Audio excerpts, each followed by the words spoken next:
नमस्कार, ज्योतिष परिपूर्ण किचनमध्ये आपलं खूप खूप स्वागत। आज आपण अगदी रवाळ टेक्स्चर असणारी दाटसर अशी तांदळाची खीर कशी बनवायची ते पाहणार आहोत।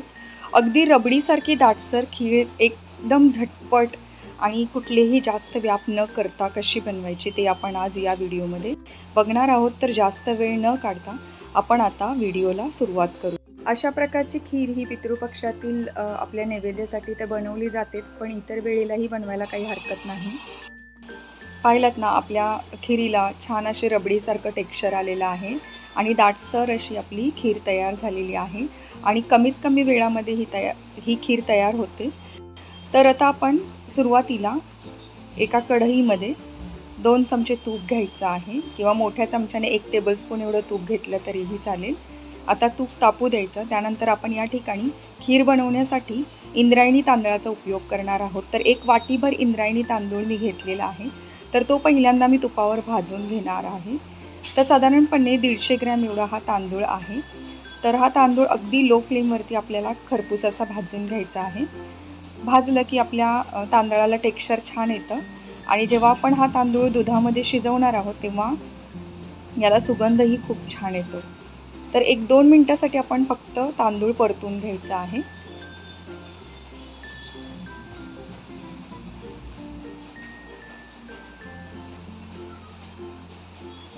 थोडासा रंग चेंज झालेला दिसत आहे। तर या स्टेजला आपला तांदूळ परतून झालेला आहे।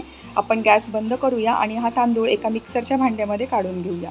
तर आपल्याला रवाळ असं टेक्स्चर खीरीला आणायचं आहे, त्यासाठी आपण या तांदळाला सुद्धा अगदी रवाळ असं बारीक करून घेणार आहोत।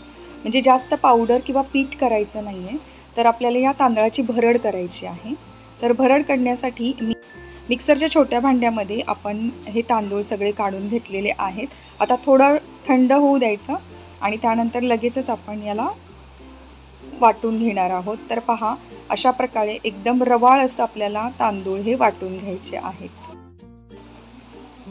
अगदी बारीक पावडर मी केलेली नाहीये, तुम्ही पाहू शकताय हातात घेतल्यानंतर रवाळ असं टेक्स्चर याचं लागत आहे। तर आता पहिल्यांदा आपण ज्या कढईमध्ये तांदूळ परतून घेतला त्याच कढईमध्ये 1.5 लिटर एवढं दूध घेतलेलं आहे। आता या दुधाला उकळी येऊ द्यायची आहे आणि थोडा वेळ आपण या दुधाला उकळत ठेवणार आहोत, म्हणजेच दुधाला थोडासा घट्टपणा येतो। तर त्यासाठी आपण 3 ते 4 मिनिटं हे दूध अगदी मीडियम फ्लेमवरती उकळून घेणार आहोत।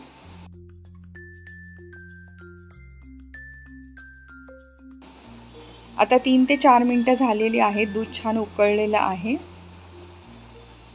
आता या स्टेजला आपल्याला तांदूळ मिक्स करायचा आहे। जर तांदूळ तुम्ही बारीक केलेला असेल तर तो पटकन यामध्ये मिक्स होतो। तर तांदूळ आपण 2-2 चमचे करून असा घालायचा आहे आणि पटकन दुधामध्ये मिक्स करायचा आहे। तर याच्या गाठी झाल्या नाही पाहिजेत, याची आपण काळजी घ्यायची। तर एकसारखं ही तांदळाची पिठी आपण याच्यामध्ये मिक्स केलेली आहे किंवा तांदळाचा रवा आपण यामध्ये मिक्स केलेला आहे। आता आपल्याला या खीरीला शिजवून घ्यायचं आहे। तर साधारणपणे 5 ते 7 मिनिटं आपल्याला ढवळून लो गॅस करून आपल्याला हे तांदूळ दुधामध्ये शिजवून घ्यायचे आहेत। अगदी 5 मिनिटांमध्ये हे तांदूळ सहजपणे दुधामध्ये शिजले जातात। जसं जसं तांदूळ शिजायला सुरुवात होते तसं तसं आपल्या खीरीला दाटसरपणा यायला सुरुवात होते। तुम्ही पाहू शकता की आपलं दूध असं घट्टसर व्हायला लागलेलं आहे।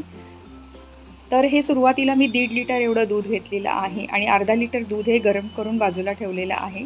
कारण जर आपल्या खीरीला जास्त दाटसरपणा आला तर आपण यामध्ये थोडंसं गरम दूध असं मिक्स करायचं आहे। तर पाहू शकता तुम्ही 5 ते 7 मिनिटं आपली झालेली आहेत आणि तांदूळ छान शिजलेला आहे दुधामध्ये।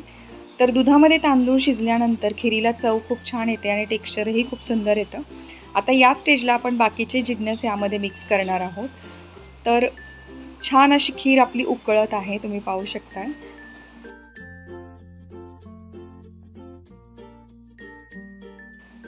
आता आपण यावर झाकण ठेवूया आणि 1 ते 1.5 मिनिटासाठी आपण लो गॅस करून ही खीर शिजवून घेऊया। तर पहा, व्यवस्थित असं आपलं खीर शिजलेली आहे। संपूर्ण अशी खीर आपली तयार झालेली आहे आता यामध्ये उरलेले जिन्नस आपण मिक्स करणार आहोत।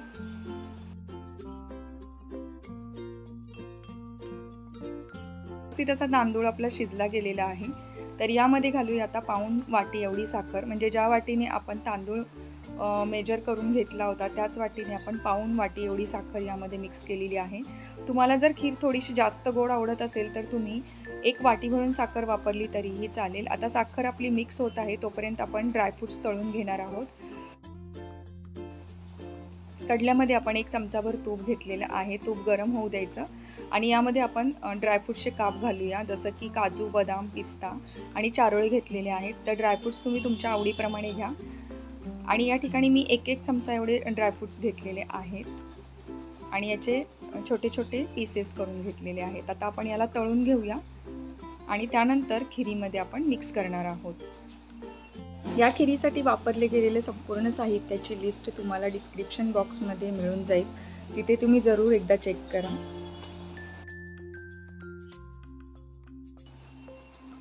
तर आपले ड्रायफ्रूट तळून झालेले आहेत आणि आपण आता हे खिरीमध्ये मिक्स करूया। या प्रकारे तळलेले ड्रायफ्रूट्स आता मिक्स करून झालेले आहेत आणि खीरही आपली छान अशी दाटसर झालेली आहे। तर या स्टेजला तुम्ही दूध मिक्स करू शकता। जर खीर तुम्हाला जास्त दाटसर वाटत असेल तर या ठिकाणी आपण 1 कप एवढं दूध यामध्ये मिक्स करू शकतो।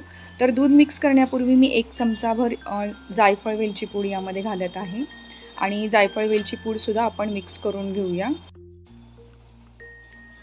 तर पहा, टेक्स्चर छान आलेलं आहे आपल्या खिरीला आणि या ठिकाणी आपल्याला थोडीशी खीर दाटसर वाटत आहे, तर आपण यामध्ये आता दूध मिक्स करणार आहोत। तर मी जे अर्धा लिटर दूध सेपरेटली गरम करायला ठेवलं होतं त्याच्यातलंच 1 कप एवढं दूध यामध्ये घालत आहे आणि दूध घातल्यानंतर आपण याला मिक्स करून घ्यायचं आहे आणि लो गॅस करून आपण याला उकळी काढणार आहोत।